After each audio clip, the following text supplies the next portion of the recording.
प्रीति जी को बहुत बहुत धन्यवाद। सुप्रभात सभी लोगों को, प्रिंसिपल मैडम को भी बहुत बहुत धन्यवाद। ये दूसरी बार है कि हम आपके कॉलेज में एक इनवाइटेड टॉक के लिए आए। इसके पहले पैनल डिस्कशन में आए थे बजट जी, यहाँ पर सबसे मिलकर बहुत अच्छा लग रहा है। भास्कर जी को भी नमस्कार जो इसको ऑर्गेनाइज कर रहे हैं। तो आज ऐसा नहीं है वोकल फॉर लोकल की बात है, ये कोई नया कंसेप्ट है। स्वदेशी को प्रमोट करना, डिसेंट्रलाइजेशन की बात करना, ये हमारे जो इकोनॉमिक थिंकर्स हैं वो शुरू से ही करते रहे हैं। चाहे हम महात्मा गांधी के विचारों को लें, चाहे हम दीनदयाल उपाध्याय जी के विचारों को लें, चाहे एक आरएसएस विचारक हैं दत्तोपंत ठेंगड़ी, उनके विचारों को लें, यहाँ तक कि भारत में इस समय स्वदेशी जागरण मंच है, वो भी इसी दिशा में बहुत सालों से काम कर रहा है कि लोग स्वदेशी अपनी जो वस्तुओं को, उत्पादित वस्तुओं को कंज्यूम करें और उसमें गरिमा महसूस करें। पहली बात, जो वोकल फॉर लोकल है वो आत्मनिर्भरता से जुड़ा हुआ है। जब हम निर्भर होंगे तो हमारे यहाँ जो चीजें मैन्युफैक्चर हो रही हैं उसको हम, तो यहाँ जब वोकल हो रहे हैं तो प्रमोशन की बात हो रही, पर पहले तो मैन्युफैक्चरिंग होना जरूरी है।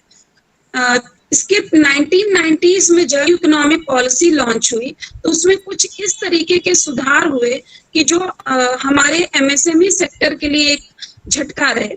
रिजर्व्ड पॉलिसी हुआ करती थी, आप जिसमें कि कुछ आइटम्स ऐसे थे जो रिजर्व एमएसएमई सेक्टर के लिए, क्योंकि उन्हें पता था, जैसे हम लोग इकोनॉमिक्स में पढ़ाते हैं कि एक इन्फेंट इंडस्ट्री आर्गुमेंट होता है कि जब कोई उद्योग शुरू होता है तो उसको कुछ समय या लंबे समय तक प्रोटेक्शन की जरूरत होती है, जब तक वो अपने आप संबल में खड़ा नहीं हो जाता और वो मार्केट में कम्पीट करने लायक नहीं हो जाता। पर 1991 की पॉलिसी, ये जो लिस्ट थी रिजर्व, वो डी रिजर्व कर दी गई। यानी कि जो एमएसएमई सेक्टर प्रोडक्ट्स उत्पादित कर रहा था उसको ओपन मार्केट, अब सभी, चाहे वो इंटरनेशनल कंपनियां हो, चाहे वही प्रोडक्ट्स बड़ी कंपनियां बना रही हो, सबके साथ उसको अब कम्पीट करना था। तो उसमें बहुत सी कंपनियां आई जो कि कम्पीट नहीं कर पाई। यहाँ तक कि टेक्सटाइल सेक्टर में भी बहुत चीजें ऐसी हुई कि जैसे चाइना, बनारस का टेक्सटाइल सेक्टर ले लीजिए, तो उसमें जो सिल्क है वो मैक्सिमम सिल्क का जो रॉ मटेरियल है वो चाइना से ही आता है। इसी तरीके से हम आगे भी देखेंगे कि जो दवाएं हैं उनका एक्टिव इंग्रेडिएंट है, फार्मास्यूटिकल इंग्रेडिएंट है, उसका 80% अमेरिका इंपोर्ट करता है और ऑलमोस्ट 70% इंडिया भी इंपोर्ट करती है। तो ये वोकल फॉर लोकल एक सिर्फ नारा बन के ना रह जाए, क्योंकि हमारे मोदी जी एक कैरिज्मेटिक लीडर तो हैं ही, क्योंकि वो अगर कोई नारा देते हैं तो वो कैंपेन की तरह चलने लगता है और वो मूवमेंट का फॉर्म भी ले लेता है। इस चीज को हमने स्वच्छ भारत के अंतर्गत भी देखा और इस चीज को हमने गिव इट अप के अंतर देखा। गिव इट अप क्या, कि जिसमें 10 लाख के ऊपर जिनकी इनकम थी वो सब्सिडी जो मिल रही थी एलपीजी सिलेंडर, उनको गिव अप करें। उन्होंने सिर्फ आग्रह किया, वो स्वेच्छा पे था। तो वो इस तरीके की मोटिवेटिंग बातें करते हैं या इस तरीके से मोटिवेट करते हैं लोगों को कि लोग अपनी तरफ से उसमें, क्योंकि कॉल और मूवमेंट में फर्क होता है। कॉल सिर्फ, जैसे उन्होंने call they the vocal for local, और वो वहीं पे खत्म हो जाए बात, लोग उसको माने ना माने, वो सिर्फ गवर्नमेंट डायरेक्टिव्स पे ही रह जाए, तो उसका कोई फायदा नहीं। जब यही कॉल जो है मूवमेंट का रूप ले लेती है, यानी उसमें पब्लिक विश्वास करने लगती है और पब्लिक उसमें भागीदार हो जाती है, तब हम ये कहते हैं कि वो मूवमेंट जो है मूवमेंट का रूप उसने ले लिया है। तो आइए हम पहले बात करते हैं कि जब 12 मई को प्रधानमंत्री जी ने ये for local and then to global जो नारा दिया, उन्होंने उसको किस बैकग्राउंड में, निर्भरता के बैकग्राउंड में दिया, जिसमें आत्मनिर्भरता का 20 लाख करोड़ का पैकेज भी दिया गया और उसमें से काफी हिस्सा एमएसएमई गया। क्यों दिया गया एमएसएमई सेक्टर को? इसकी मूल धारणा में यही निहित करता है कि वोकल फॉर लोकल को प्रमोट करने के लिए ही, कि जो मैक्सिमम इंडस्ट्रीज हैं इंडिया इंडस्ट्रीज इंडियन ओरिजिन की, medium and small scale industries हैं। अब इसमें कुछ चीजें उन्होंने जो इंगित की, या हम इस नारे का जिस्ट निकाल सकते हैं, ओ लोकल एंड ट्रस्ट लोकल। पहली बात तो आप जाइए और लोकल खरीदिए और उस पर ट्रस्ट करिए, विश्वास करिए। तो फिर है go for self reliant and self, यानी कि अपने आप पर जो निर्भर हो, आत्मनिर्भरता का भाव हो, जिसमें हमें उस भारत को हमें सृजित करना है। ये कोई नई बात नहीं है कि हमने आत्मनिर्भरता की बात की। 1991 के पहले ही वो import substitution and export promotion पे ही निर्धारित थी। इसी तरीके से 1966 में हमने जो बहुत क्राइसिस आई थी उसके पहले फूड ग्रेन्स की, फूड सिक्योरिटी, तो उसके लिए लाल बहादुर शास्त्री जी जब प्रधानमंत्री थे तो MS स्वामीनाथन प्रस्ताव दिया कि इंटरनेशनल लेवल पर ग्रीन रेवोल्यूशन को हम अपने देश में ला सकते हैं, जिससे हम सेल्फ तो नॉर्मन बोरलॉग की उस कंसेप्ट को भारत में लाने वाले हमारे MS स्वामीनाथन जी ही हैं। तो ऐसा नहीं, उसका इम्पैक्ट हमने आज की डेट में हमारी सरकारें ये कह पा रही हैं कि उनके पास FCI में इतना भंडार है कि वो 6 महीने तक अपनी जनता को खिला सकती हैं। तो ये बात हम गर्व से क्यों कह सकते हैं? क्योंकि 1966 में हमने ग्रीन रेवोल्यूशन अडॉप्ट किया। उसके कुछ दुष्प्रभाव भी हो सकते हैं, तो उसका भी हम लोग वे आउट निकाल रहे हैं। बात है कि ऑर्गेनिक फार्मिंग की तरफ शिफ्ट कर रहे हैं, और उस समय की इमीडिएट आवश्यकता थी कि हम फूड में सेल्फ सफिशिएंट हों, तब सिक्योरिटी प्रदान कर पाएंगे, और हमने वो कर दिखाया। और आज की डेट में जैसे कि हम फीड करने को अपनी पॉपुलेशन को रेडी है इतना ग्रहों में है, जबकि ये क्वेश्चन हमेशा उठता रहता है कि हमारे भंडार गृह उच्च कोटि के नहीं है जितना उनसे एक्सता है। तो फिर इसी दिशा में हम ऐसा आशा रखते हैं कि जो वोकल फॉर लोकल की बात कर रहे हैं, जो सेल्फ सफिशिएंट इकोनॉमी की बात कर रहे हैं, इस बार यहाँ पर फोकस जो है वो MSME सेक्टर पे है।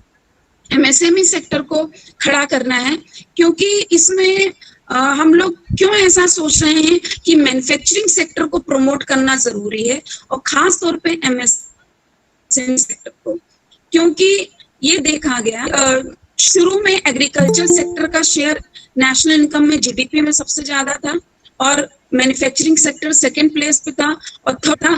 तब हम कहते थे कि हम बहुत डेवलपिंग इकोनॉमी नहीं है।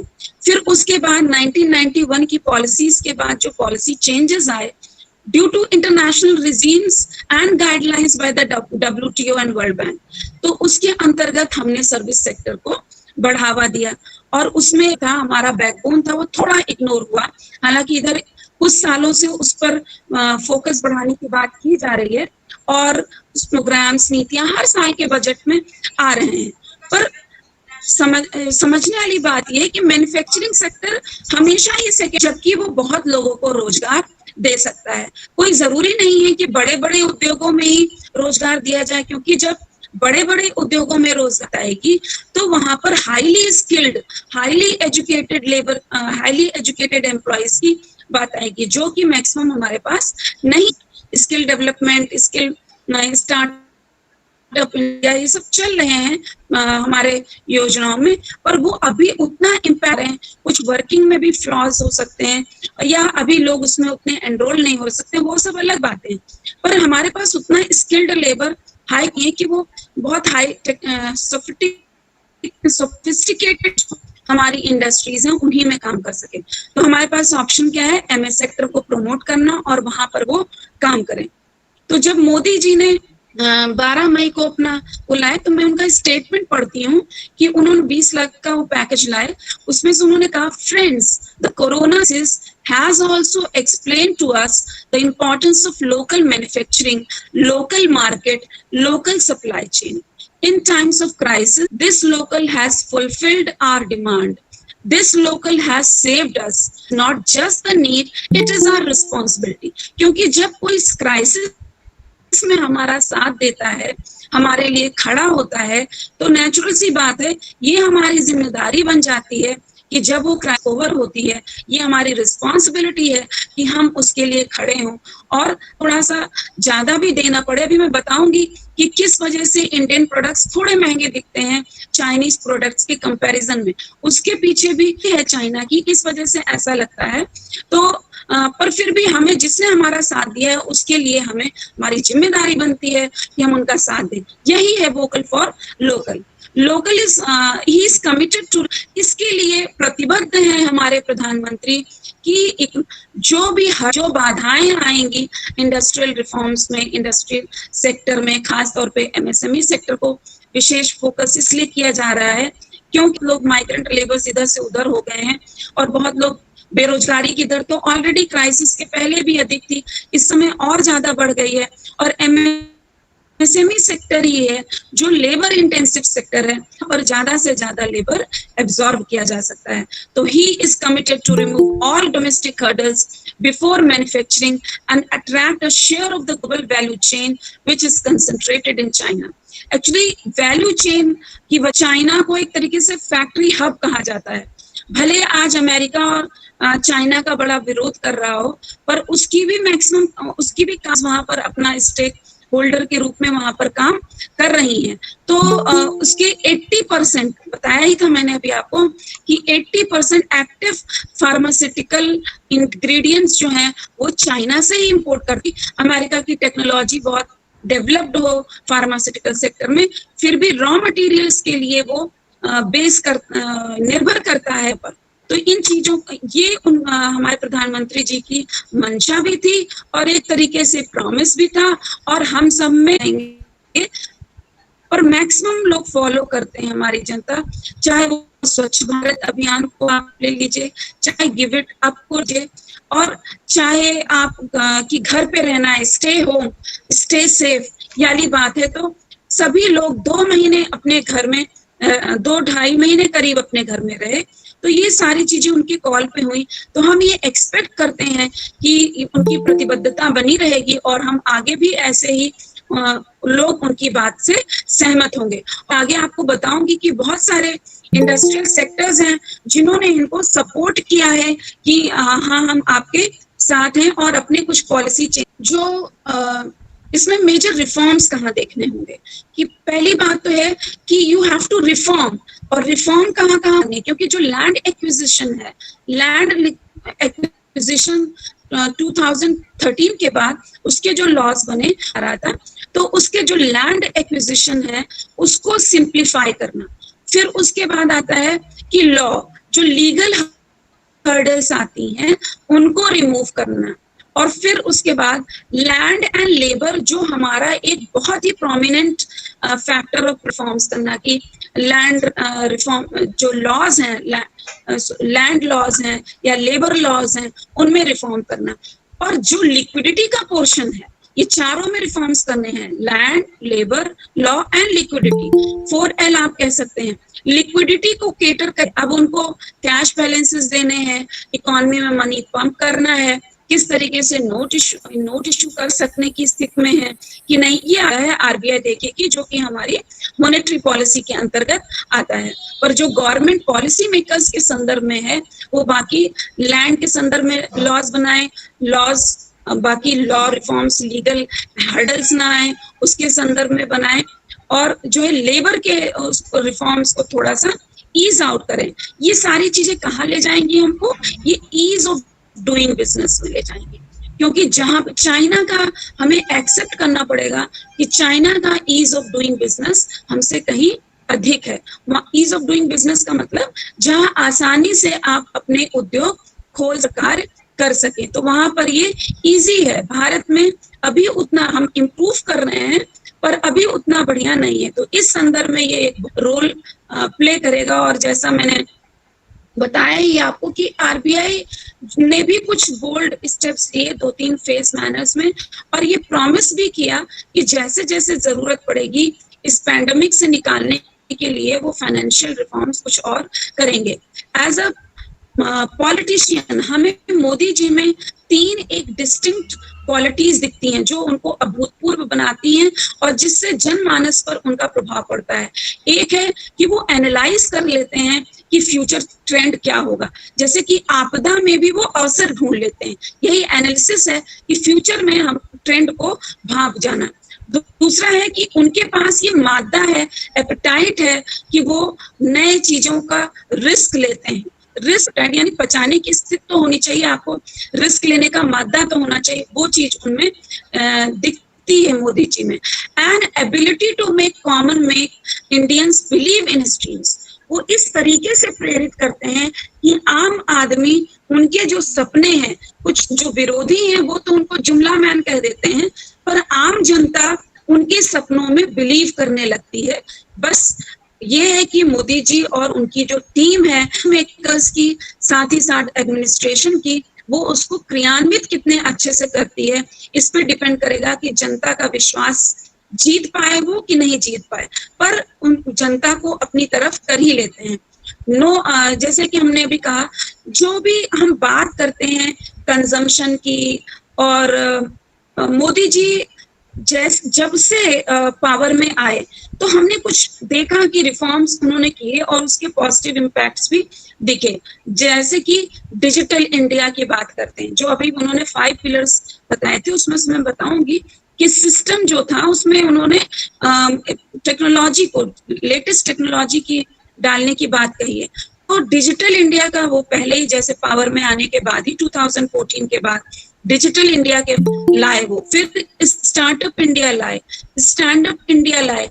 इसी की फाइनेंसेस को मीट करने के लिए आपको जनधन योजना है, आधार योजना है, और ये दोनों ही एक तरीके से इसको इंटरलिंक्ड हैं, क्योंकि स्टार्टअप इंडिया और स्टैंड अप इंडिया के लिए फंड्स दे रहे हैं, तो मुद्रा इसको लो रेट पे फंड्स को अवेलेबल करा सकती है, इसलिए उसका काम है। अब वो अवेलेबल कराएगी तो उसके लिए बैंक अकाउंट होना जरूरी है। तो बैंक अकाउंट जनधन योजना के माध्यम से बैंक अकाउंट्स बहुत ही करोड़ों में खुले। फिर इसी तरीके से जो जनधन का लाभ सीधे लोगों को अकाउंट्स में मिले, इसके लिए जो है आधार कार्ड से सारे अकाउंट्स को लिंक किया गया। तो ये क्या है, ट्रांसपेरेंसी लाने की बात है। ट्रांसपेरेंसी लाने में सफल हो रहे हैं हम, और लोगों के अकाउंट में पैसे पहुंच रहे हैं। जैसे अभी एक लड़की साइकिल से अपने पिता को बिहार तक ले गई थी, इवांका ट्रंप ने उसको मतलब उसको फॉलो किया है ट्विटर पे, उसके ट्वीट्स को रीट्वीट किया है, सॉरी।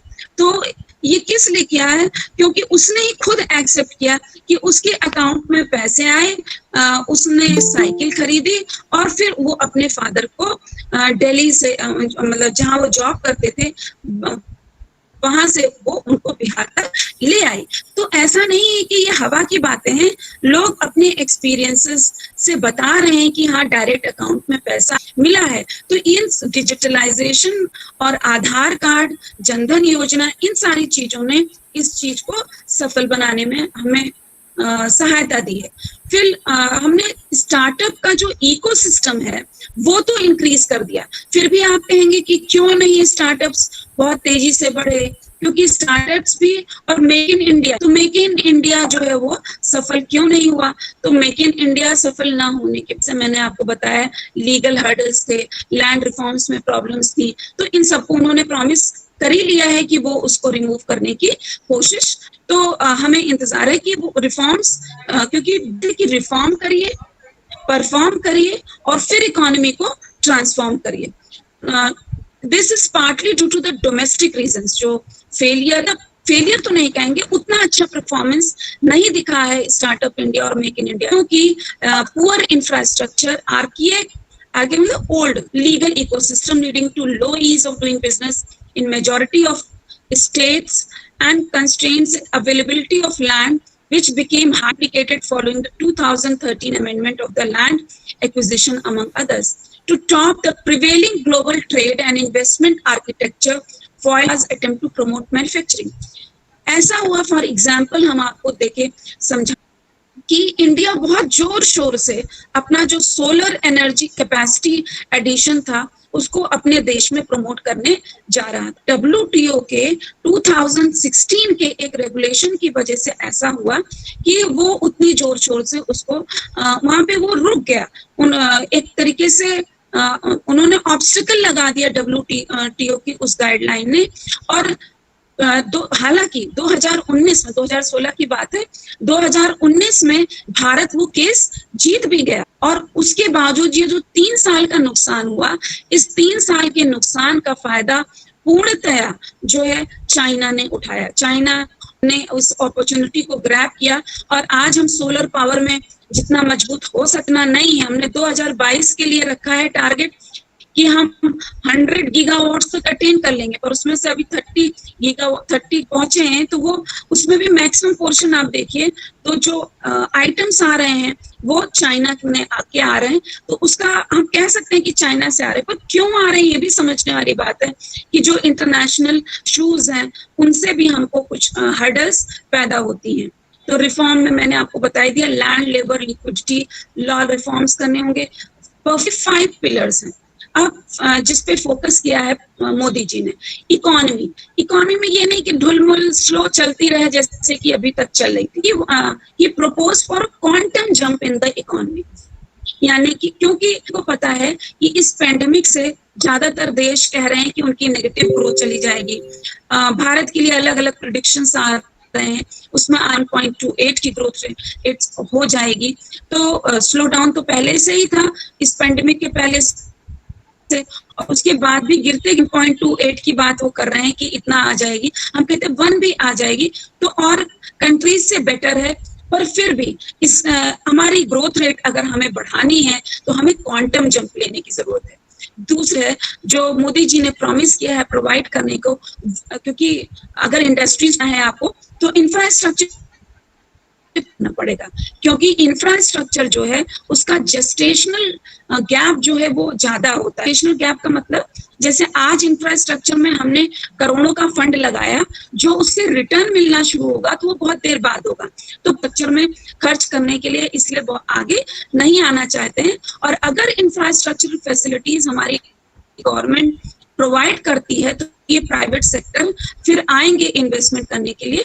तो वर्ल्ड लेवल का इंफ्रास्ट्रक्चर प्रोवाइड करने का प्रॉमिस करते हैं मोदी जी कि 21st सेंचुरी ड्रिवन जो टेक्नोलॉजी है हम उसे अडॉप्ट करने की बात करेंगे, क्योंकि 3 करीब इंडस्ट्री 4 जो भी इंडस्ट्रियल रेवोल्यूशंस हो चुके हैं हमारी लत की वजह से, आलस की वजह से, देर से अडॉप्ट करने की वजह से हमने उन चीजों को ऑलमोस्ट मिस कर दिए हैं वो चांसेस। तो उन चांसेस को हमको ग्रैब करना है और वो तभी होगा जब हमारी हाई लेवल ऑफ टेक्नोलॉजी को हम ड्रिवन सिस्टम का मतलब टेक्नोलॉजी ड्रिवन सिस्टम। फिर डेमोग्राफी, जैसे हमेशा कहते हैं कि डेमोग्राफिक डिविडेंड है हमें। डेमोग्राफिक डिविडेंड का मतलब हमारे पास यूथ का एक बहुत बड़ा लार्ज पॉपुलेशन है, तो उसको यूटिलाइज करना। हमेशा मोदी जी अपनी हर स्पीच में इस चीज को हैम्पर करते हैं कि जो हमें यूथ को मोबिलाइज करना है। तो यहाँ पर उन्होंने भी कहा कि जो यूथ की एनर्जी है उसको हार्नेस करना है, उसको ड्राइव करना है हमको पॉजिटिविटी की तरफ, जिससे कि वो अच्छे काम करें पोटेंशियल सेक्टर्स में, जैसे startup India, stand up India. हमेशा ही ये कहा जाता है कि काम करने से अच्छा है कि आप काम देने, आप काम करिए, काम क्रिएट करिए और काम लोगों को दीजिए। 5वीं चीज जो इनकी आई, जो ने फोकस किया, वो है डिमांड। अब इसमें डिमांड में क्या है कि डिमांड और सप्लाई चेन्स दोनों को फुली यूटिलाइज करने के बारे में, क्योंकि अगर सप्लाई है और डिमांड नहीं है तो वो इन्वेंट्रीज में सामान से खाली वो बिकेगा ही नहीं। और अगर खाली डिमांड को इंक्रीज करने की बात करते हैं तो खाली डिमांड हो जाने से कुछ नहीं होती है। तो जो हमारी डिमांड और सप्लाई कैपेबिलिटीज हैं उनको फुली यूटिलाइज करने की बात करते हैं। फिर आती है बात ट्रांसफॉर्म की। ट्रांसफॉर्म हम कह रहे हैं कि ट्रांसफॉर्म में हम ये बात करते हैं कि वोकल फॉर लोकल की तरफ हम जाएंगे, या हमें ट्रांसफॉर्म करना है, अपने अंदर परिवर्तन लाना है। इसी तरीके से हम अब ट्रांसफॉर्म करने के वोकल फॉर लोकल और आत्मनिर्भरता की ओर बढ़े। जैसे शुरू में आपको ग्रीन रेवोल्यूशन का एग्जांपल दिया कि ऐसा नहीं कि हम आत्मनिर्भर हुए नहीं है, तो ये कोई हवा की बात नहीं है, हम फिर से आत्मनिर्भर हो सकते हैं।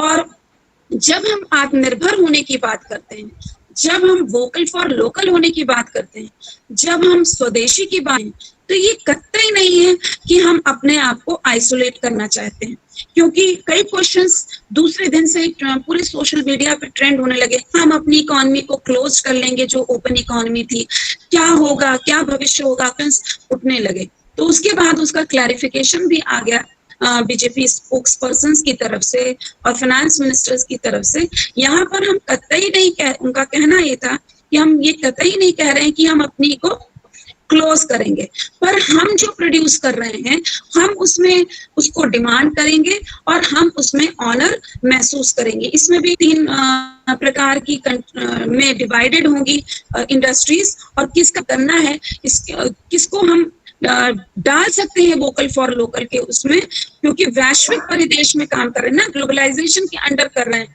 तो हम एकदम से अपनी इकोनॉमी को क्लोज नहीं कर सकते हैं।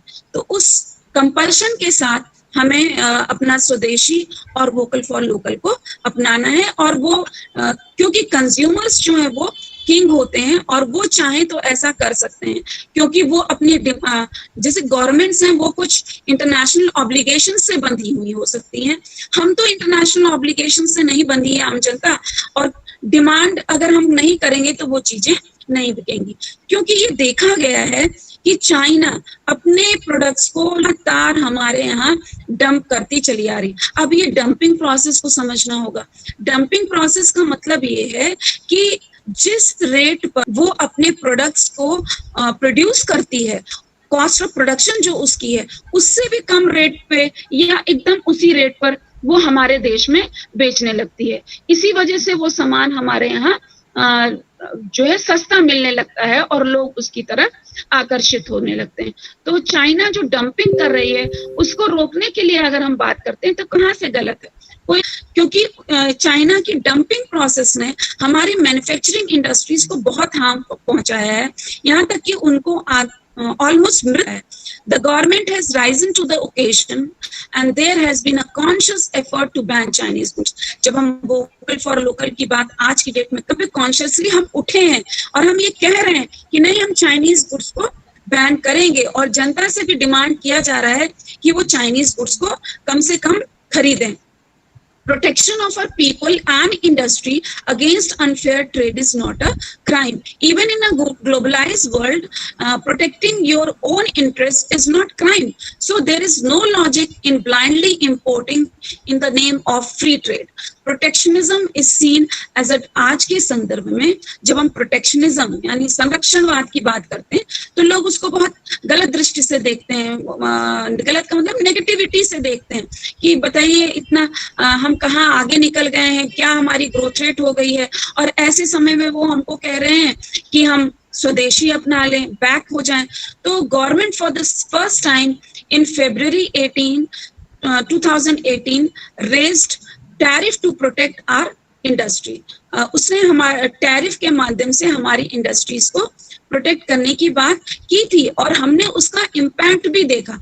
जैसे कि जो हमारा ट्रेड डेफिसिट चाइना से 63 बिलियन का था 2017-18 में, वो 2018-19 में वो हमारा $53 बिलियन हो गया, यानी कि ये नीचे आया है और भी नीचे आएगा। यानी कि गवर्नमेंट ऑफ इंडिया ने पहले से ही कुछ मेजर्स लेने शुरू कर दिए कि 2018 में इंपोर्ट ड्यूटी लगाना शुरू कर दिया था टू मेक रेस करना, इंपोर्ट ड्यूटी तो है उसको रेस करना शुरू कर दिया। To make self reliance work the government needs to do major structural reforms. Structural reforms जो हम पहले ही बात कर चुके हैं, और क्यों जरूरी है, क्योंकि मैक्सिमम इंडस्ट्रीज जो हैं वो अपनी कैपेसिटी से नीचे काम कर रही हैं, और हमारे यहाँ लोग भी बहुत एम्प्लॉयड हैं, जॉबलेस ग्रोथ ऑलमोस्ट चल रही है, और इसलिए उनको जॉब प्रोवाइड करना भी बहुत जरूरी है। अच्छा, ये जॉबलेस ग्रोथ का एक प्रमुख कारण ये है कि सर्विसेज पिछले जो रिफॉर्म्स हुए 1991 में, उसके बाद से मैन्युफैक्चरिंग सेक्टर तो अपनी सेकंड पोजीशन पे ही बना रहा। एग्रीकल्चर सेक्टर का जो पोजीशन थी उसका जीडीपी में परसेंटेज लगातार डिक्रीज होते होते होते वो 15-16% के करीब पहुंच गया, और तो मेजर चंक किसके पास चला गया, सर्विसेज सेक्टर पे। तो सर्विसेज सेक्टर एक तरीके से हमने देखा कि उसने एम्प्लॉयमेंट को उतनी तेजी से इंक्रीज नहीं किया, और खास तौर पे इस क्राइसिस सेक्टर में मैक्सिमम लोग जो सर्विसेज सेक्टर में एम्प्लॉयड थे वो बेरोजगार होकर घूम रहे हैं। तो नेचुरल सी बात है, हमें एक स्ट्रेटजी अपनानी पड़ेगी, एक अलग रिफॉर्म करना पड़ेगा जिस पर हमारा फोकस रूरल इंडिया पर होगा और हमारा फोकस सेक्टर पे होगा, और इस दिशा में सरकार ने अपने कदम उठा लिए हैं। जैसे एमएसएमई सेक्टर के लिए अलग से पैकेज दिया, एग्रीकल्चर सेक्टर के लिए दिया, पूरी इकोनॉमी के लिए पैकेजेस 4-5 फेजेस में हमारी फाइनेंस मिनिस्टर ने अनाउंस किए थे, और उसके जो मुख्य बिंदु हैं या उसके पीछे की जो मंशा है वो यही है। One of the biggest advantages of Vocal for Local is that it will provide micro small enterprises a unique identity that has otherwise been the privilege of those who have deep marketing budgets. यानी कि जिनके पास manufacturing sector में तो सभी आते हैं, जिनके पास बहुत ज्यादा फाइनेंस है यानी डीप मार्केटिंग बजट्स हैं वो भी आते हैं, और एमएसएमई भी आते हैं। एमएसएमई के लिए स्पेशल पैकेज अनाउंस करके और वोकल फॉर लोकल की बात करके तो आप एमएसएमई सेक्टर को एक तरीके से प्रमोट कर रहे हैं। Narendra मोदी's ability to galvanize, support and transform a mission into a movement has been earlier also testified. In addition to his inspiring conviction, it must be said that अभी हमने कहा कि मूवमेंट कैसे ट्रांसफॉर्म, कोई भी स्लोगन होता है या कॉल होती है वो किस तरीके से मूवमेंट में ट्रांसफॉर्म होती है, और इन्होंने किया भी है। अब बहुत कुछ प्रकार की फैक्ट्रीज हैं, अब क्योंकि हलचल मच गई है वोकल फॉर लोकल की, उसमें आने के बाद अब विदेशी जो कंपनियां हैं उनको लग रहा है कि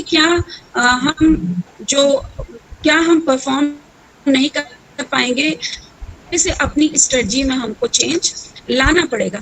तो इसके लिए 3 प्रकार की इंडस्ट्रीज हैं जो कही जा रही है। पहली है जो पूर्णतया फॉरेन से अपने प्रोडक्ट्स लाती थी और इंडिया में बेचती थी, यानी कि वो एक पूरा इंपोर्टेड आइटम हुआ करता था, पर धीरे धीरे ऐसा हुआ इनकी लोकल मार्केट में पैठ बहुत ज्यादा बढ़ गई। उसके बाद पैठ बढ़ गई मतलब डिमांड बढ़ गई, यहाँ पे कंजम्पशन ज्यादा होने लगा।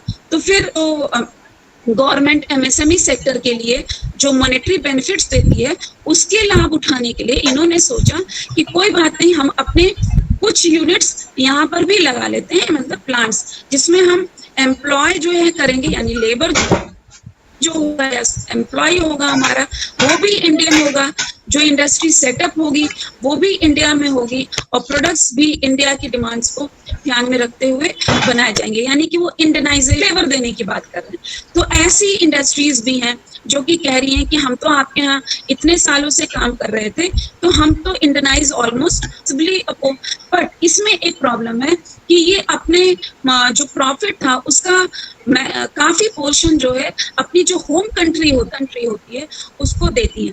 दूसरी प्रकार की एमएनसीज हैं जो इंडियन एमएनसीज कही जा सकती हैं। इंडियन एमएनसीज के साथ प्रॉब्लम, इंडियन एमएनसीज जो हैं वो जैसे कि टाटा हम कहते हैं या रिलायंस भी कह सकते हैं, जो कि इंडिया के लिए भी प्रोडक्ट्स बनाती हैं और वो ग्लोबल प्रोडक्ट्स भी बनाती हैं।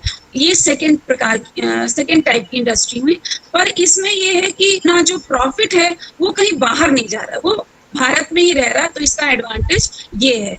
और तीसरी जो है वो एकदम देशी, जो हमारी या स्मॉल स्केल इंडस्ट्रीज में लोकल प्रोडक्ट्स को यूज करके लोकल ही प्रोडक्ट्स बना रही, लोकल रॉ मटेरियल को यूज करके बना रही, ऐसी इंडस्ट्रीज आती हैं। और एमएसएमई सेक्टर में ये देखा गया कि बहुत समय से हमारे यहाँ करीब 7 क्लस्टर्स हैं कंट्री में with a long and prosperous history of industrial development. पर इधर कुछ समय से जब से चाइना के प्रोडक्ट्स आ रहे थे तो जो ये एमएसएमई सेक्टर है उसका जो शाइन थी या लश्चर था वो थोड़ा कम हो गया था, और उसी को रिवाइव करने का ये काम करें। They have to be supported and strengthened by all means so that they not only create employment opportunities but also produce high quality product economical cost। क्योंकि जब गवर्नमेंट उनको हेल्प देगी, यानी कि कम रेट पे ऋण प्रदान होगा उनको, तो नेचुरल सी बात है capital is also a factor of production, और अगर लो रेट पे अवेलेबल होगा तो इनका कॉस्ट ऑफ प्रोडक्शन कम हो जाएगा, इकोनॉमिकली वो बना पाएंगे. Such industrial clusters would be identified at the district level all over the country for ushering in future growth in manufacturing. इस अभी मैं आपको युगल ODOP वाला दूंगी कि वो कितना सक्सेसफुल हुआ और हम उसको ऑल ओवर इंडिया लेवल पर भी अप्लाई कर सकते हैं. जैसे कि मिलीमीटर साइन माइक्रो जो चेंज हुआ अभी, जो हमारे फाइनेंस मिनिस्टर ने अनाउंस किया है, तो उसमें माइक्रो इंडस्ट्रीज की सीमा जो है वो बढ़ा दी गई है, इन्वेस्टमेंट की भी और टर्नओवर की भी. इन्वेस्टमेंट की एक जो माइक्रो इंडस्ट्रीज है उनकी 1 करोड़ से बढ़ाकर 5 करोड़, जो टर्नओवर है उसको 5 करोड़ कर दिया गया है और इन्वेस्टमेंट को 1 करोड़. स्मॉल स्केल इंडस्ट्रीज उनका investment 10 crore, turnover 50 crore. Medium जो इंडस्ट्रीज उनका इन्वेस्टमेंट 20 करोड़ और टर्नओवर जो है वो 100 करोड़ कर दिया गया है. मतलब कि इस लिमिट के जो इंडस्ट्रीज होंगे जिनका टर्नओवर 100 करोड़ है, 50 करोड़ है या 5 करोड़ है, इनको आप एमएसएमई सेक्टर में डालेंगे. यानी कि एमएसएमई का दायरा भी बढ़ा है. और कोलेटरल फ्री यानी गारंटी फ्री लोन्स जो प्रोवाइड करने की बात हो रही है, और वो भी थोड़े मोड़े अमाउंट की नहीं, 3 लाख करोड़ की. इससे करीब 45 लाख यूनिट्स जो हैं वो बेनिफिट होंगी हमारी एमएसएमई सेक्टर की without guarantee, which is taken by. और ये जो गारंटी है वो सेंट्रल गवर्नमेंट ले रही है और ये 4 साल के लिए दिया जा रहा है. उसमें से जो पहला 1 साल है उसमें प्रिंसिपल अमाउंट नहीं देना पड़ेगा. फिर दूसरा ये लाए जो है स्ट्रेस्ड यूनिट्स के लिए, जो इंडस्ट्रीज स्ट्रेस में है उनके लिए कि 20,000 करोड़ का पैकेज लाए हैं और उनके लिए सबऑर्डिनेट डेट की व्यवस्था की गई है 20,000 करोड़ की, जिससे कि 2 लाख यूनिट्स बेनिफिट होंगे, लाभान्वित होंगे. फिर है पोटेंशियल यूनिट्स जिसमें स्टार्टअप्स वगैरह आते हैं, स्टैंड अप स्टार्टअप्स आते हैं. इसमें 50,000 करोड़ का इक्विटी इन्फ्यूजन दिया गया है. और एक और एमएसएमई के फेवर की बात हुई है, और भी बातें हुई, पर एक और जो ध्यान देने वाली वो कि 200 crore global tenders closed for foreign players. यानी कि फॉरेन प्लेयर्स के लिए 200 करोड़ तक के ग्लोबल टेंडर्स बंद कर दिए गए हैं. ये 200 करोड़ तक के जो ग्लोबल टेंडर्स हैं वो सिर्फ इंडियन कंपनीज ही उसमें अप्लाई कर, मतलब उसमें पार्टिसिपेट करेंगी. अच्छा, अब ये एमएसएमई सेक्टर के लिए आत्मनिर्भर पैकेज जो गवर्नमेंट ने दिया, इससे जो फर्म्स हैं उन्होंने अपनी स्ट्रेटजी क्या चेंज की है इस दौरान, या क्या सोच रहे हैं. इस कैंपेन की वजह से वो सभी ये दिखाने में चाह रहे हैं कि हम भी लोकल हैं. यहाँ तक कि जिनका फॉरेन ओरिजिन है उसे 80 साल से 70 साल से 40 साल से भारत में ही है. और हम सच बताएं तो हम लोग ही नहीं डिफरेंशिएट कर पाते हैं. ये हमारी कौशिकी जी बताएंगी, मार्केटिंग के स्पेशलिस्ट हैं, कि लोग नहीं कर पाते कि वो ओरिजिन ऑफ प्रोडक्ट कहाँ का है, वो फॉरेन गुड्स है कि या प्योरली देशी है. तो आपको हमने बताया कि यहाँ पे खाली प्योरली देशी की बात नहीं हो रही, कुछ ऐसे प्रोडक्ट्स भी हैं जो यहाँ बहुत सालों से अपनी पैड बना सके हैं, उनको भी सेशन दिया जाए. उनको भी आप वोकल कह सकते हैं कि वो यहीं के लोगों को एम्प्लॉय कर रही हैं, कि लोगों को एम्प्लॉयमेंट दे रही है, यहीं प्रोड्यूस कर रही, इसलिए. फिर if there are 10 detergent brands हैं तो आपको कैसे अपनी ब्रांड एडवर्टाइजमेंट स्ट्रेटजी को चेंज करना पड़ेगा. हमारा सफेद आपसे ज्यादा सफेद या सफेदी, उसमें अब उतना आकर्षण नहीं रहेगा.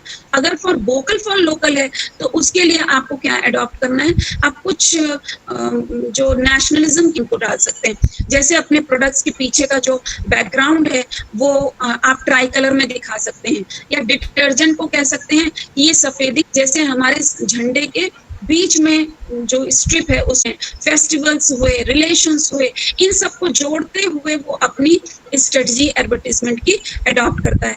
इसी तरीके से डाबर ने अपना ये भारत है हमारा, ये डाबर है हमारा, ये एक उन्होंने अपना एंथम स्पीच दिया है, ये दिखाने के लिए कि हमें मतलब ये इंडियन ब्रांड है, तो ये कि हम देश, मतलब हम हैं लोकल और हमारे लिए आप वोकल होइए. और ये बात एमएसएमई जो डाबर है उसने अपनी पैट अपनी घर तक बना ली है. Dabur is India's, Dabur is deep rooted. इसी के उसमें आता है पतंजलि. 2017 में पतंजलि ने अपना डिक्लेयर किया कि उसका टर्न ओवर करीब 100 करोड़ का रेवेन्यू उसने जनरेट किया है। पतंजलि का मिशन ही यही था। आज खुल के बात कर रहे हैं मोदी जी, पर पतंजलि यही था कि उसने आपको स्वदेशी के नाम पर आपके सेंटिमेंट्स को भुनाया कह सकते हैं आप। और पर वो अब उस डिमांड है वो कम हो गई। क्यों? क्योंकि वो अपनी डिग्निटी को, अपनी इंटीग्रिटी को, अपनी क्वालिटी को उस हद तक मेंटेन नहीं कर पाए। और जबकि जो हमारे यहाँ मैरिको थी और डाबर थी, मैरिको करीब 7,000 करोड़ का और डाबर 8,500 करोड़ का रेवेन्यू टर्न रही थी, और उनकी साख अभी भी बनी हुई है।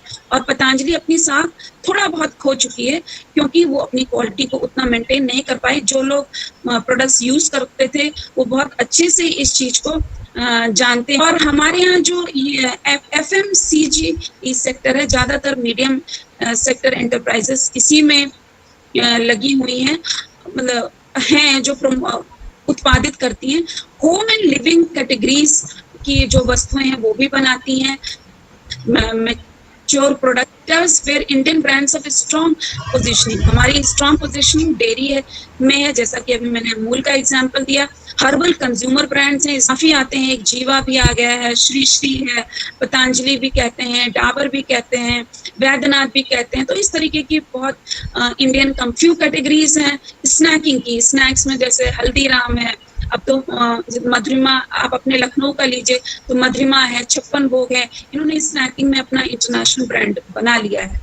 तो इस तरीके पर कुछ लोगों का कहना है कि इन द नेक्स्ट 3 months जो होम ग्रोन ब्रांड्स है, क्योंकि इनकी अपील है अभी की और हम अभी क्राइसिस में रहे हैं, तो इसका पॉजिटिव इम्पैक्ट डिमांड पर पड़ेगा और ये 18 से तक बढ़ेंगी। पर कुछ एक्सपर्ट्स का कहना है कि धीरे धीरे ये कम हो जाएंगी, फिर भी 10-12% इनकी डिमांड जो अभी है उससे इंक्रीज्ड ही दिखेगी। The knockout on effect will encourage foreign players to move more manufacturing to India and the spin off is huge। यानी कि और जो पॉलिटिकल स्ट्रेटजीज से भी कहिए और जो पेंडेमिक का लोगों का है, कुछ लोगों ने कहा कि वो चाइनीज वायरस है, लोगों का कहना ऐसा ब्लेम किया, यहाँ तक कि यूएस के प्रेसिडेंट ने भी इस तरीके के ब्लेम किए। तो इसमें सब अपनी स्ट्रेटजीज चेंज करने की कोशिश करेंगी और लोगों को लगता है कि वो भारत को अपना नेक्स्ट डेस्टिनेशन देखेंगे। हो सकता है देखें और श्योरली देखेंगे, पर साउथ कोरिया और जापान देख सकता है क्योंकि उनके अपने कुछ पॉलिटिकल स्ट्रेटजीज हैं। पर जहां तक अमेरिकन और यूरोपियन है, वो अभी तो उनके सेंटिमेंट्स हैं शिफ्ट करके इंडिया में, हो सकता है ले आए, पर जो है इसके पीछे भी एक चीज है कि एक तो किसी डिस्प्लेस करना इतना आसान नहीं होता। दूसरी चीज, चाइना इतना होशियार है, वो बेवकूफ तो है नहीं, वो कोई भी एक ऐसा पैकेज या कुछ एक इंक्रीमेंट ऐसा दे देगा या आपको फाइनेंशियल हेल्प ऐसी दे देगा कि जिससे आपके प्रॉफिट्स बढ़ जाएंगे। तो फिर वो कंपनी क्यों छोड़ने जाएगी? क्योंकि नेशनलिज्म की भावना, इसको मोदी जी कह रहे हैं कि हम नेशनलिस्टिक अपनी जो भावना है उसको प्रमोट करें, और ये सिर्फ हमारे देश के प्रधानमंत्री नहीं कर रहे, चाइना भी इनवर्डली हमेशा नेशनलिज्म को ही बुनाता रहा है। While global brands have been in focus for a long time, here we now see more consciousness moving towards Indian brands and India-made goods. It will help lift the depressive mood of Indian players that is prevalent currently।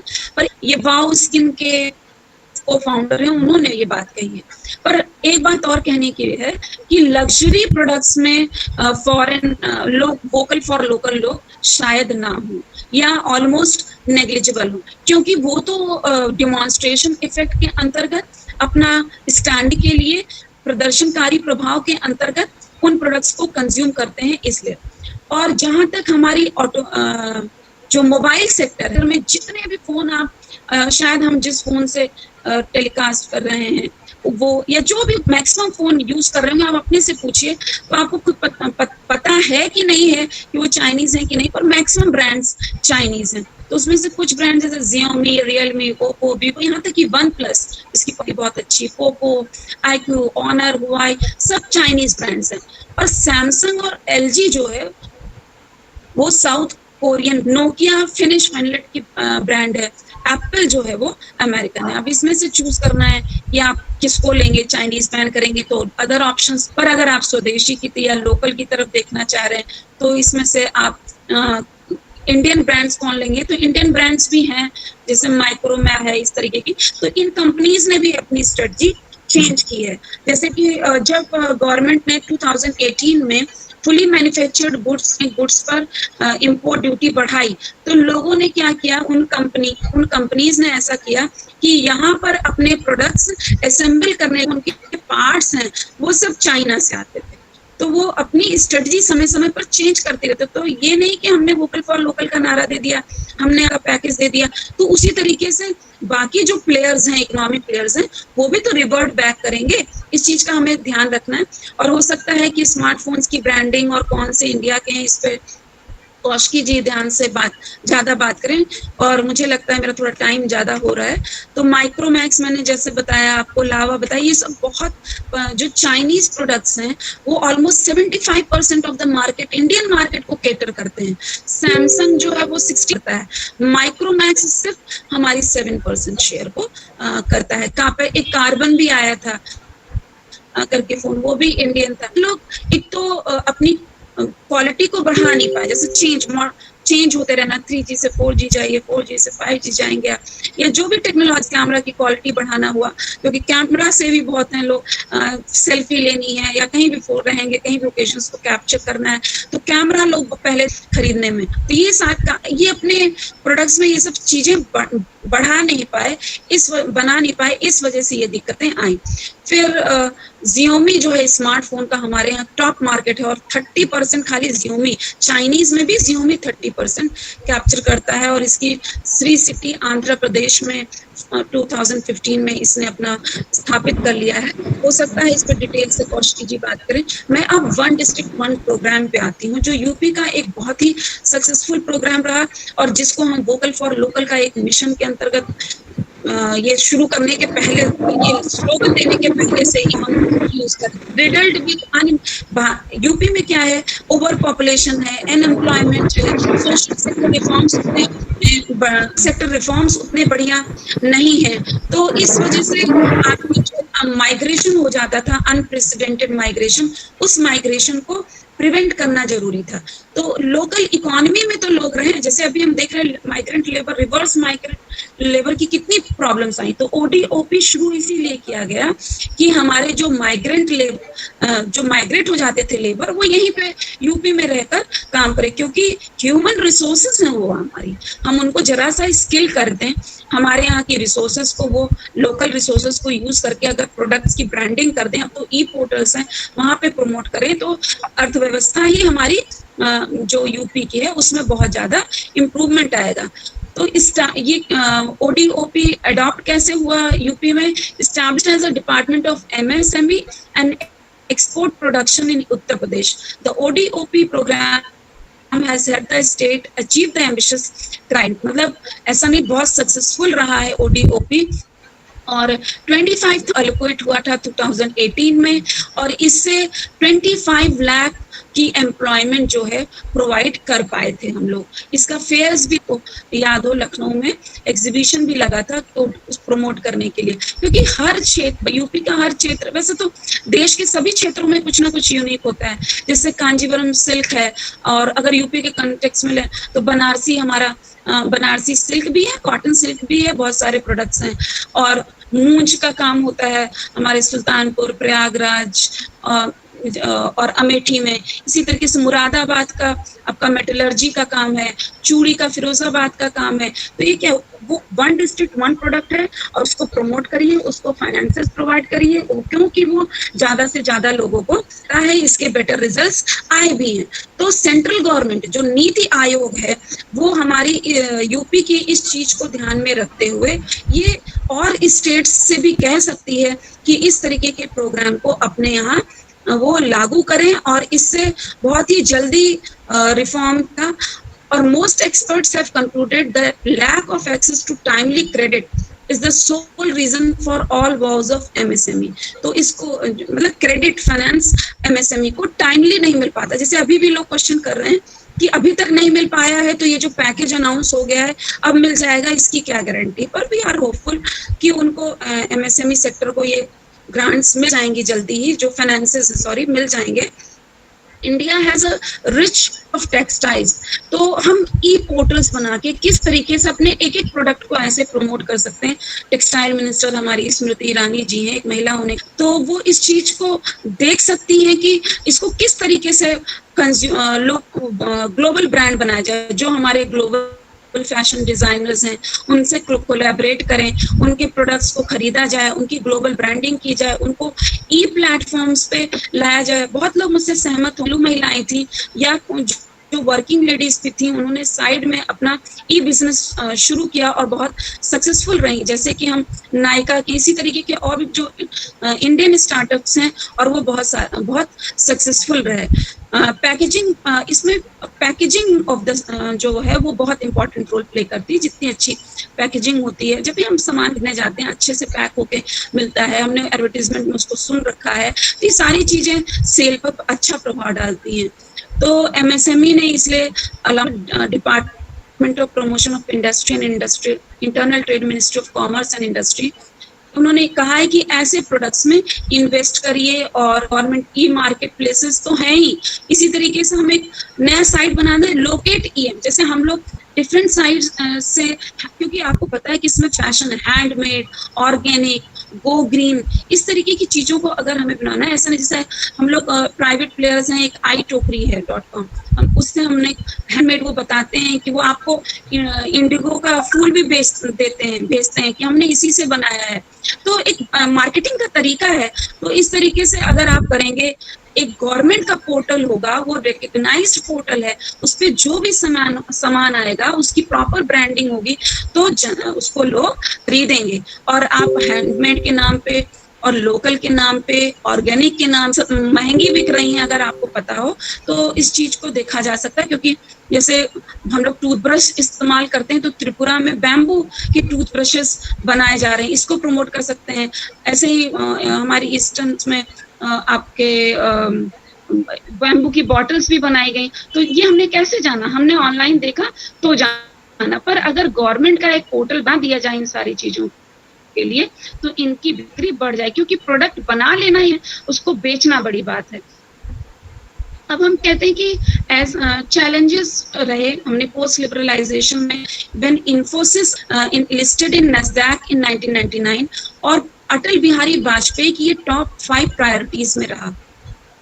It was poised to transform the landscape of India's economic mix, पर आगे फिर हम उसको उतना अच्छे से pursue नहीं कर पाए। 2004 में उनकी गवर्नमेंट चली गई, तो शाइन इंडिया का उनका ड्रीम भी वहीं पे ठप पड़ गया। पर इंफ्रास्ट्रक्चर को इन्होंने बहुत ही ज्यादा फोकस किया। और पोखरण वाला, प्राइड की बात है ना, आत्मनिर्भर बनना प्राइड की बात है। पोखरण का जो टेस्टिंग था वो भी अटल बिहारी वाजपेयी जी के समय में हुआ। और हमने बहुत सारे, ऐसे पहले भी बता चुकी, इंडस्ट्रियल रेवोल्यूशंस मिस किए हैं। तो आज के समय में हमारे पास ये चांस नहीं है कि हम उसको मिस करें। तो हमें सिर्फ फोकस, जैसे हम जब भी बात करते हैं मीडियम, ये स्मॉल है, वही पापड़, वही अचार और छोटे मोटे सामान, टॉयज, सिर्फ इसकी ही बात नहीं है। हमें अगर वोकल फॉर लोकल होना है तो टॉप ब्रांड्स भी बना सकते हैं, जिसमें इंफॉर्मेशन टेक्नोलॉजी सेक्टर्स हैं, रोबोटिक्स है, वियरेबल्स है, टेलीमेडिसिन है, कंटैक्टलेस हॉस्पिटलिटी है, ऑर्गेनिक इंग्रेडिएंट्स है। इन सबको प्रमोट करिए, इन सब में भी हम एक्स करें, और यहाँ का भारत मैन्युफैक्चरिंग हब बने, तभी मेक इन इंडिया का कंसेप्ट आगे बढ़ेगा। और फिर हम उसको सेल करें इंटरनेशनल मार्केट, इंडिया में सेल करें, जो हमारा सरप्लस होगा वो इंटरनेशनल मार्केट में एक्सपोर्ट होगा। इससे एम्प्लॉयमेंट भी मिलेगी, सही प्राइस भी मिलेगा, और आपकी मार्केटिंग वॉल्यूम बढ़ेगा, ट्रेड डेफिसिट कम होगा, बहुत सारी चीजें होंगी। आपको एक्सपोर्ट को बढ़ाना है और इंपोर्ट को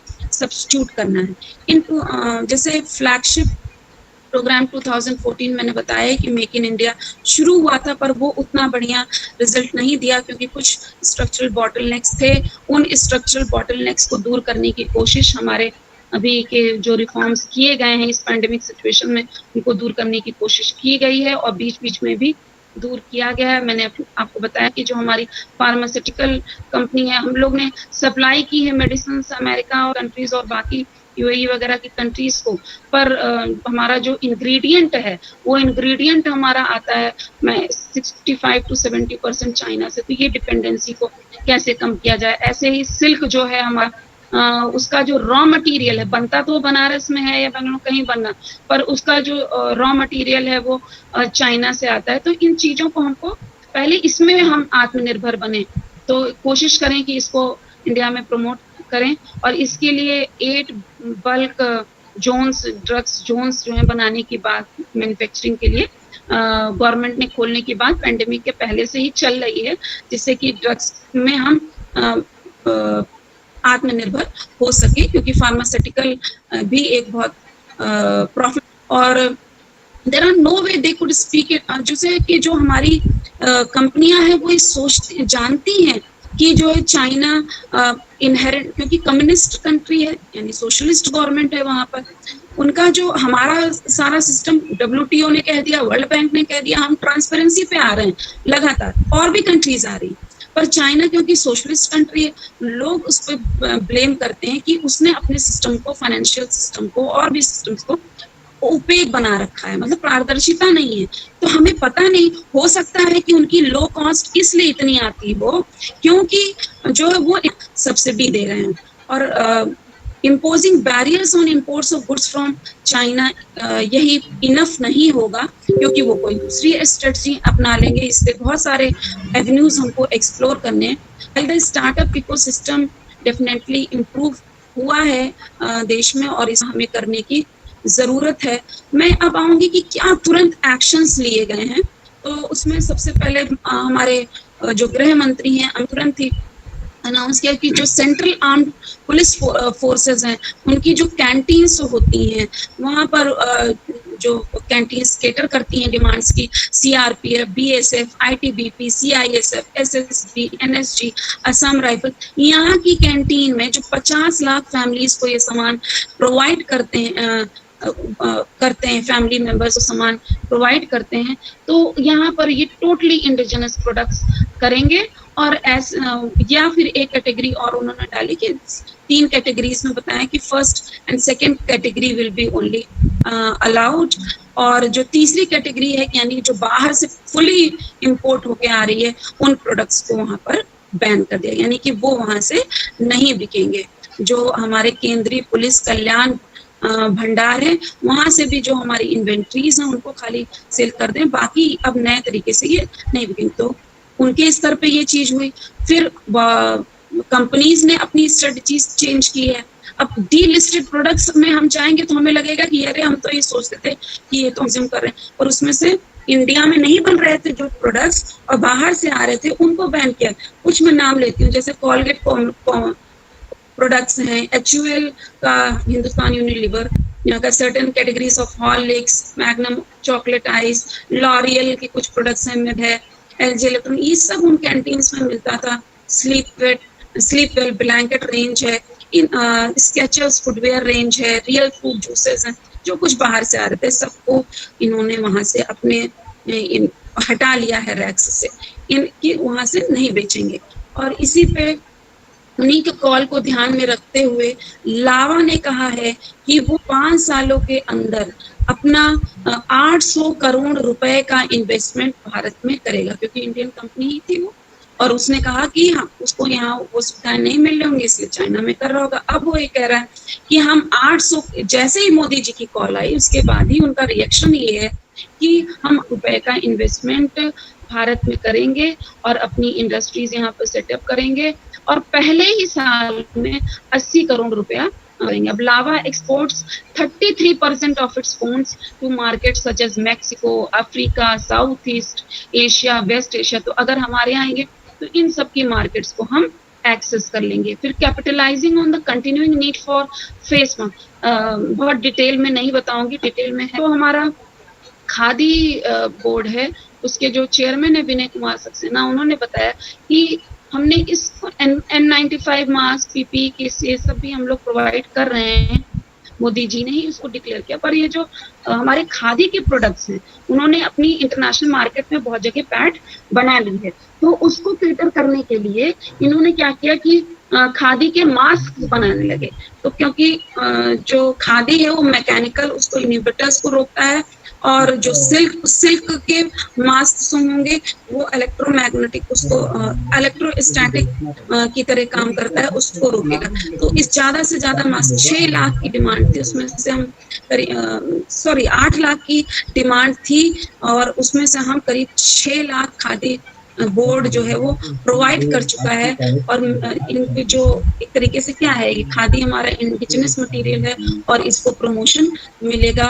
और इस तरीके से इंडिया में भी, फॉरेन में भी प्रोवाइड करें, क्योंकि इंडिया में भी तुरंत ही जितने भी हमारे पार्लियामेंट है, गवर्नमेंट ऑफिसेज हैं, यहाँ तक कि जिन लोगों ने पर्सनली मंगाया मेल करके, सबको ये पहुंचाया गया, और अब तो लोग घरों में भी बना रहे हैं। जो हमारा स्पोर्टिंग सेक्टर है, स्पोर्ट गुड्स सेक्टर है, उसने भी इस वोकल फॉर लोकल की कैंपेन को सपोर्ट किया है। उन्होंने कहा कि अभी तक जो मार्केट फ्लड हो रही थी, उनको बहुत टफ कंपटीशन फेस करना पड़ रहा था चाइनीज प्रोडक्ट्स से, और जो फिनलैंड के प्रोडक्ट्स, फ्रेंच प्रोडक्ट्स हैं, फ्रेंच ब्रांड्स और चाइनीज ब्रांड से बहुत कंपटीशन हो रहा था।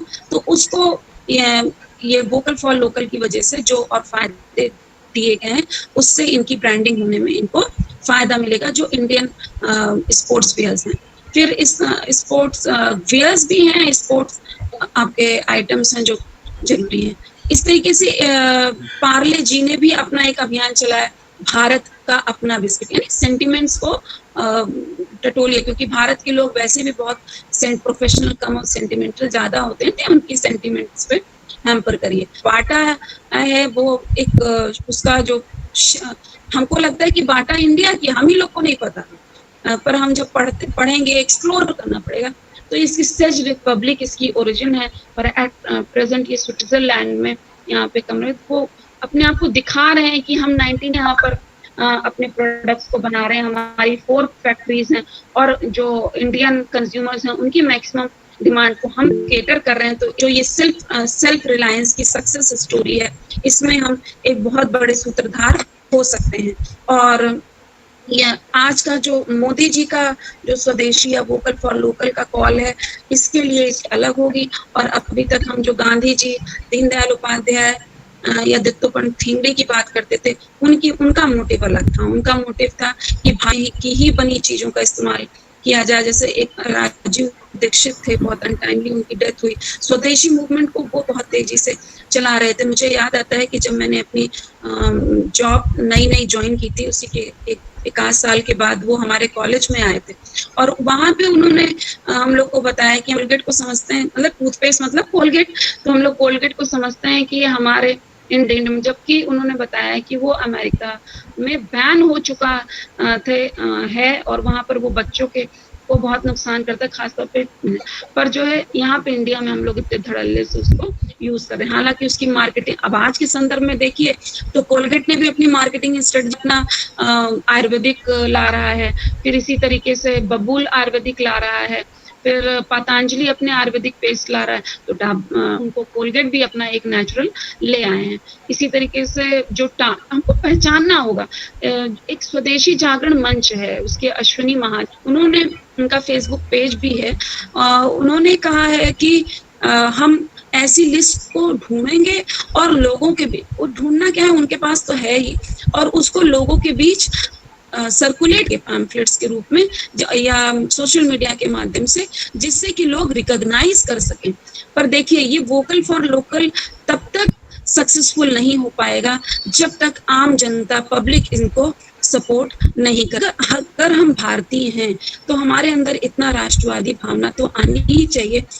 क्या हमारे परिवार में एक कमजोर निकल जाता है, करते हैं, तो हम देश के लेवल पे क्यों नहीं वैसा सोचते हैं? क्योंकि हम अगर दीनदयाल उपाध्याय जी का इंटीग्रल ह्यूमनिज्म सोचें तो वो पिरामिड नहीं बताते हैं, वो बताते हैं कि साइक्लिकल वे में चलते हैं, जिसमें टर्म में मनुष्य है, हम है, इंडिविजुअल है, उसके चारों ओर उसके इर्द गिर्द के लोग हैं। सोसाइटी से राज्य होगा, राज्य से देश होगा, देश से विश्व होगा, विश्व से आपका यूनिवर्स होगा। तो वसुदेव यूनिवर्स से भी हम बात करें तभी इन्वायरमेंटल प्रोटेक्शन वगैरह की बात, आज इस संदर्भ में वो बात नहीं करने का समय है।